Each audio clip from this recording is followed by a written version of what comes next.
ဆိုတော့အားလုံးပဲမင်္ဂလာပါခင်ဗျကျွန်တော်တော့ရမ်းမိပဲဖြစ်ပါတယ်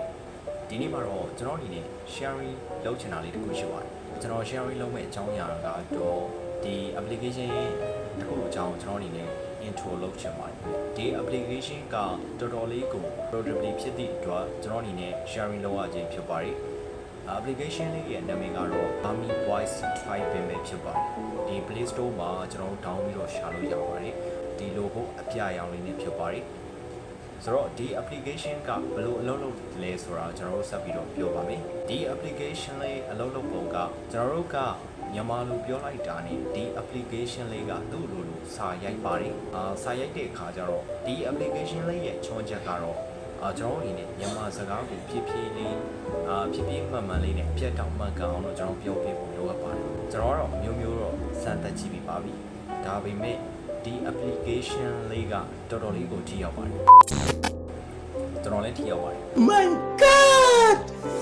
Wow! ကျွန်တော်တော့မှဒီ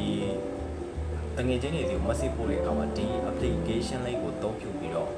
ပို့ရများပါတယ်အဓိကတော့ကိုစာရိုက်ဖို့အချိန်မအားတဲ့အချိန်တွေမှာဒီ application လေးကိုအသုံးပြုပြီးတော့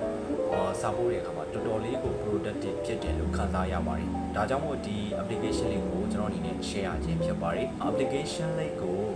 အသုံးပြုပုံကိုနောက်မှာဗီဒီယိုလေးထည့်ပြီးတော့ကျွန်တော်အနေနဲ့ sharing လုပ်ထားပါတယ်ဒီ application လေးကိုဘယ်လိုလိုမျိုးတွေအသုံးပြုသင့်လဲဆိုတော့ကျွန်တော်တို့အနေနဲ့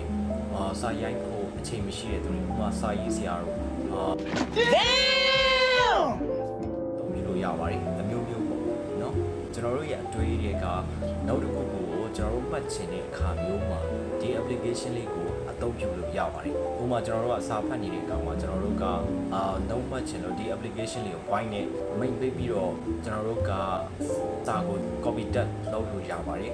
တော်တော်လေးကိုအထောက်အကူပြုပါတယ်ဆိုတော့ဒီ application လေးကိုသုံးကြည့်လို့ကျွန်တော်အနေနဲ့တိုက်တွန်းချင်ပါတယ်ဒီ application လေးရဲ့အသုံးပြုပုံကိုနောက်မှာဗီဒီယိုလေးနဲ့ပြထားပါတယ်ခင်ဗျာအားလုံးပဲဒီ application လေးနဲ့အတူ productive ဖြစ်မယ်လို့ကျွန်တော်အနေနဲ့မျှော်လင့်ပါတယ်ဗျာအားလုံးပဲမင်္ဂလာပါခင်ဗျာကျွန်တော်တို့ဒီ Army Voice Typing ဆိုတဲ့ application လေးကို down ထားတာမရှိဘူးဆိုရင်ကျွန်တော်တို့ Play Store ကိုအရင်သွားပါမယ် Play Store ကိုအရင်သွားပြီးတော့ Army Voice Typing လို့ရိုက်ရှာပါမယ်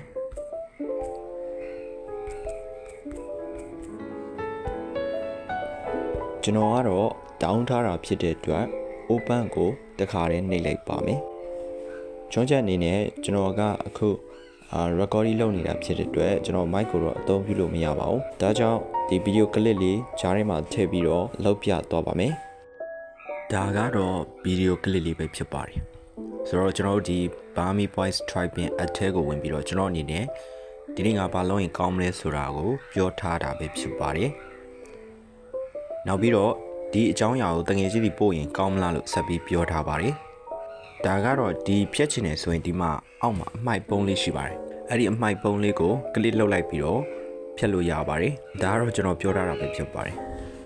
ဒါပေမဲ့ချွန်ချက်အနေနဲ့ဒါကိုတော့ပြပြတတ်တာပြောဖို့လိုအပ်ပါတယ်အမှန်တကယ်ကတော့ကျွန်တော်ဒီနေရာမှာအားလုံးပဲ morning ပါလို့ပြောတာဖြစ်ပါတယ်ဒါပေမဲ့စာထဲမှာကျတော့ morning မှာအားလုံးပဲလို့သူက byte step လောက်လိုက်ပါတယ်ဒါကြောင့်ကျွန်တော်တို့ပြပြတတ်တာပြောဖို့လိုအပ်ပါတယ်ဒါမှသူလဲစာရိုက်တဲ့နေရာမှာချင်းချင်းလေးလေးရိုက်မှာဖြစ်ပါတယ်ဒုတိယတစ်ခေါက်အနေနဲ့ကတော့ကျွန်တော်ကခုလိုပဲပြောထားတာဖြစ်ပါတယ်ဒီ mic ကိုကျွန်တော်နှိပ်လိုက်တဲ့အခါမှာသူကအောက်မှာပြထားတဲ့အတိုင်းစကားအတန်ဖမ်းနေတယ်လို့ပဲသူပြောပါမယ်ကျွန်တော်တို့အဲ့ဒါကိုကျွန်တော်ရဲ့တကယ်ချင်းတယောက်စီကိုကျွန်တော်ပို့ကြည့်ပါမယ် Messenger ကိုတွားပါမယ်တွားပြီးတော့တကယ်ချင်းတယောက်စီကိုစာပို့လိုက်ပါတယ်ကျွန်တော်ရောက်မရောက်တွားကြည့်ကြပါမယ်ကျွန်တော်ကတော့ခုချိန်မှာ VPN ပိတ်ထားတဲ့အတွက်ရောက်ပါတယ်เนาะစာတော့ရောက်ပါတယ်စာတော့ Sandy ပဲဖြစ်နေပါသေးတယ်ဆိုတော့ဒါကတော့ Army Voice Typing ရဲ့ productive ဖြစ်တဲ့နည်းပဲဖြစ်ပါတယ်ဆိုတော့ဒီနေရာမှာသူကအတန်ကိုကျွန်တော်တို့နားထောင်ကြည့်လို့လည်းရပါတယ်ဒါပေမဲ့အတန်ကတော့သူပတ်ပြတာတော့ရှင်းလင်း Airloan Pelmangular Park India pipe Airloan Pelmangular Park India pipe ဒီ Army Voice app ကနေကျွန်တော်တို့ record လုပ်ပြီးတော့သူ့မှာဒီ WhatsApp မှာတွားပြီးတော့လည်းစာပို့လို့ရပါတယ် WhatsApp အသုံးပြုတဲ့သူတွေအတွက်ပါ နောက်ပြီးတော့သူက copy တက်လေလုံးလို့ရပါသေးတယ်သူရဲ့ဘေးနားမှာအသေးလေးကတော့ကျွန်တော်တို့ကအမြဲတမ်းအသုံးပြုမယ်ဆိုရင်တော့အသေးလေးကိုကျွန်တော် click လောက်ထားဖို့လိုအပ်ပါတယ်တခါလေကြာရင်တော့ဒီ F ထဲမှာကြော်ညာလေးတွေတော့ပါလာပါတယ် sometime မှာပါတခါလေမှာကြော်ညာလေးတွေပါတာဖြစ်ပါတယ်ဟုတ်ကဲ့ပါကျွန်တော်ဗီဒီယိုလေးကိုအဆုံးထက်ဝင်ပြီးကြည့်ပေးတဲ့အတွက်ဆုံးထိကြည့်ရှုပေးတဲ့အတွက်တယောက်ချင်းစီတိုင်းကိုကျေးဇူးအထူးတင်ရှိပါတယ်မင်္ဂလာရှိသောနေ့ရက်တိုင်းကိုပိုင်ဆိုင်နေကြပါသည်ခင်ဗျနောက်ဗီဒီယိုလေးမှာပြန်တွေ့ကြပါမယ်အားလုံးပဲ see you ပါခင်ဗျ